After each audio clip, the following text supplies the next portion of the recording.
যারা খাঁটি মোমেন খাঁটি ইমানদার, রমজান যত কাছাইতেছে তাদের দিলে আনন্দের তত বন্যা বইতেছে। কথা ঠিক কিনা?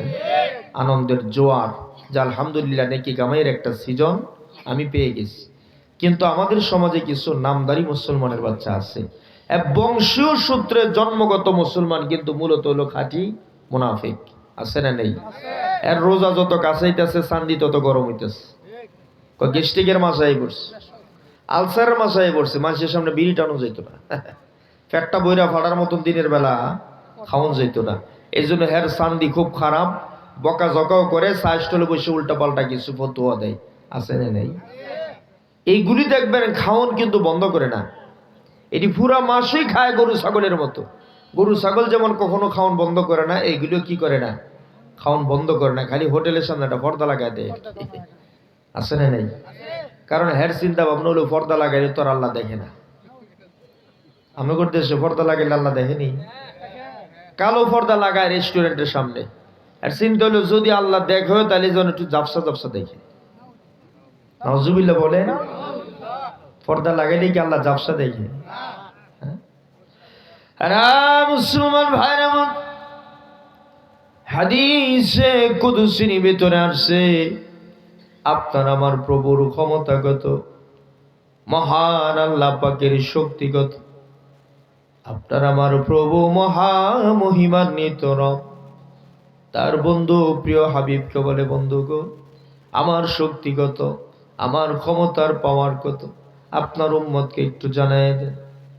গুটগুট অন্ধকার রাত, আমাবস্যা রজনী, যেই রাতে নিজের হাতটাকেও একটু সামনে দিলে স্পষ্ট দেখা যায় না, এমন একটা গুটগুটে আমাবস্যা রজনীতে এই পৃথিবীর সবচেয়ে গভীরতম সাগর, তাই সেটা আটলান্টিক মহাসাগর হোক, বঙ্গোপসাগর হোক, আরব সাগর হোক, পৃথিবীর জমিনে সবচেয়ে গভীরতম সাগর যেটা আছে রে, ওই গভীরতম সাগরের নিচে দুনিয়ার সবচেয়ে ছোট এবং কালো একটা পিপিলিকা হেঁটে যায়। তিনটা অন্ধকার একসাথে হইল, একটা হলো অমাবস্যার রাতের অন্ধকার, আরেকটা হলো সাগরের নিচের অন্ধকার, আরেকটা হলো পিঁপড়ার গায়ের কালার কালো আরেক অন্ধকার। এই তিন অন্ধকারের ভিতরে দুনিয়ার সবচাইতে ছোট কালো একটা পিঁপড়া হেঁটে যায়। আমার আল্লাহ কয়, বন্ধু গো, আমি যে সাগরের নিচে এই ছোট কালো পিপিলিকাটাকে দেখতে পাই, এতটুকুই নয়, বরং সেই ছোট্ট পিঁপড়াটা যে ছোট ছোট পা দিয়ে টুক টুক টুক টুক শব্দ করে হেঁটে বেড়ায়, আমি আল্লাহ আরশ আজিমের মধ্যে বসে বসে ওই ছোট্ট পিঁপড়ার পায়ের শব্দটা পর্যন্ত আমি আল্লাহ স্পষ্ট শুনতে পাই। জোরে চিৎকার করে বলেন আল্লাহু আকবার। যেই আল্লাহ গভীরতম সাগরের নিচে আমাবস্যার রাতে একটা ছোট কালো পিপিলিকা হেঁটে বেড়ায়, ওইটার পায়ের শব্দ পর্যন্ত যে আল্লাহ স্পষ্ট শুনতে পায়, ওই আল্লাহ মনে রমজান মাসে পর্দা লাগায় খাইলে আর দেখতো না? কথা বলেন না কেন? সেই ক্ষমতা আমার আল্লাহর আছে না নেই?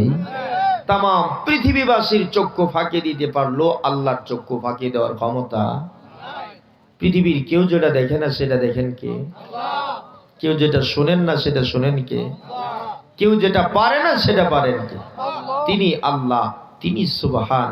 জোরে বলেন না সুবহানাল্লাহ।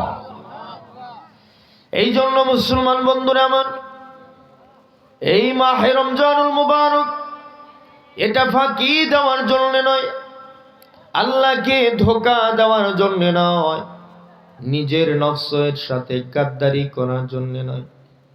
একটা মাত্র মাস, 30টা দিন মহান আল্লাহ পাকের হুকুম, ইয়া আইয়ুহাল্লাযীনা আমানু কুতিবা আলাইকুমুস সিয়াম।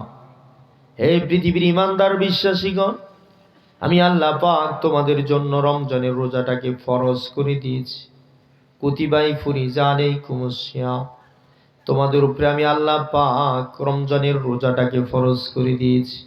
আল্লাহ সান্ত্বনা বাণী শোনায়, আল্লাহ কয় বান্দা এই রোজাটা শুধু তোমাদের জন্য ফরজ করি না, বরং কামা কুতিবা আলাল্লাযিনা মিন ক্বাবলিকুম, তামাম পৃথিবীর জমিনে বনি আদম থেকে, আদম পয়গম্বর থেকে ঈসা রূহুল্লাহ পর্যন্ত যত নবী রাসূল দুনিয়ার জমিনে আমি আল্লাহ প্রেরণ করেছি, সমস্ত নবীর উম্মতকেই এই রমজানের রোজা আমি আল্লাহ ফরজ করে দিয়েছিলাম।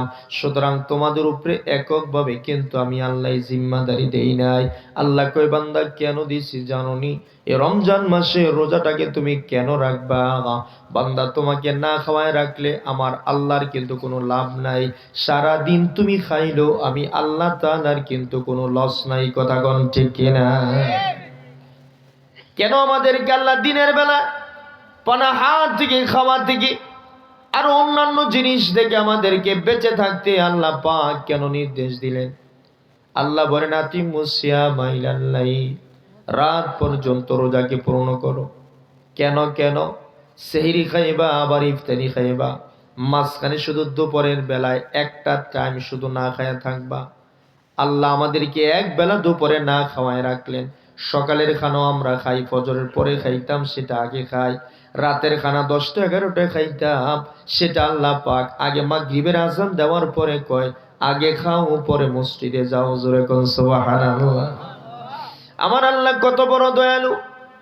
কিছু মানুষ মনে করে রোজা মানে না খায়া থাকা, না না, আমরা মানুষ বাঙালি 3 বেলা খানা খাই, সকাল দুপুর রাত।